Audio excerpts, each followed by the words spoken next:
कभी कभी तो लगता है कि ओली गवर्नमेंट ही आ जाएगा, क्योंकि संसद तो भंग हुआ ही नहीं। जब संसद भंग नहीं हुआ है तो इंटरिम गवर्नमेंट बनाने से फायदा क्या है? इंटरिम गवर्नमेंट को इंटरिम प्राइम मिनिस्टर जो बनेगा उसको तो वही संसद सदस्य मिलेगा। तो संसद भंग ही नहीं हुआ, तो संसद भंग नहीं हुआ इसका मतलब राष्ट्रपति और जो सेनाध्यक्ष है वो बैठकर कुछ अलग खिचड़ी पका रहा है, लग रहा है। ठीक है, संसद अभी राष्ट्रपति तो भंग कर ही सकता था संसद को।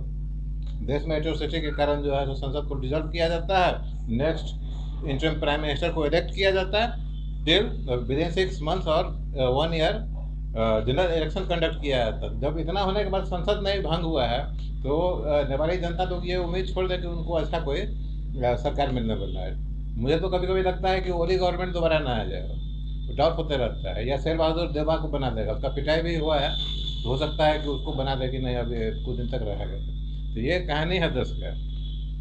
तो उस कंट्री का बहुत बड़ा दुर्भाग्य लिखा हुआ है। शुरू से ही इस कंट्री का इतिहास जो है सो पूरा रक्त रंजित रहा है। इसमें सत्ता को हथियाने के लिए जो स्टार्टिंग में अगर राणा डायनेस्टी से बात करें, शाह डायनेस्टी के पहले राणा डायनेस्टी था जो कि खून खराबा के बाद खत्म हुआ। शाह डायनेस्टी आया 1990 में, वो भी खून खराबा के साथ वो डायनेस्टी भी गया।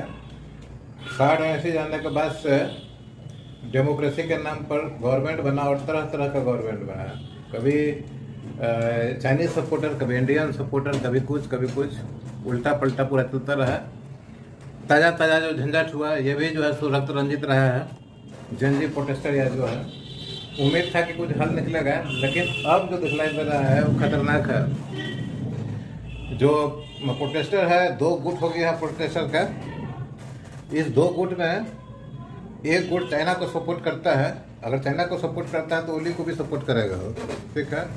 और एक गुट सपोर्ट करता है इंडिया को, जो कार्की मैडम की तरफ है। दोनों में टसल है। कैंडिडेट फाइनलाइज होकर नहीं आ पा रहा है, मिलिट्री देख रहा है। तो 2 गुट क्लियरली है, चाइना और इंडिया की तरफ से। मिलिट्री क्लियरली देख रहा है, यूएसए का सिग्नल चाहिए, वो तुरंत अपना आदमी को बैठा देगा। मिलिट्री चाहे तो किसी को भी prime minister, acting prime minister बैठाकर 14-15 आदमी का मिनिस्ट्री फॉर्म करके और काम को स्टार्ट कर सकता है। बदनामी उसको अपने हाथ में नहीं लेना है, इसीलिए वेट एंड वॉच का पॉलिसी चल रहा है। तो ये और एक खतरनाक सिचुएशन बनते जा रहा है। और अगर मिलिट्री रूल्स आता है तो क्लियरली यहाँ पर यूएसए को बहुत बड़ा एडवांटेज मिलने वाला है। यूएसए बहुत बड़ा एडवांटेज में रहेगा, ठीक है।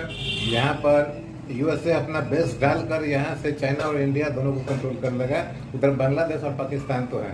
तो इंडिया के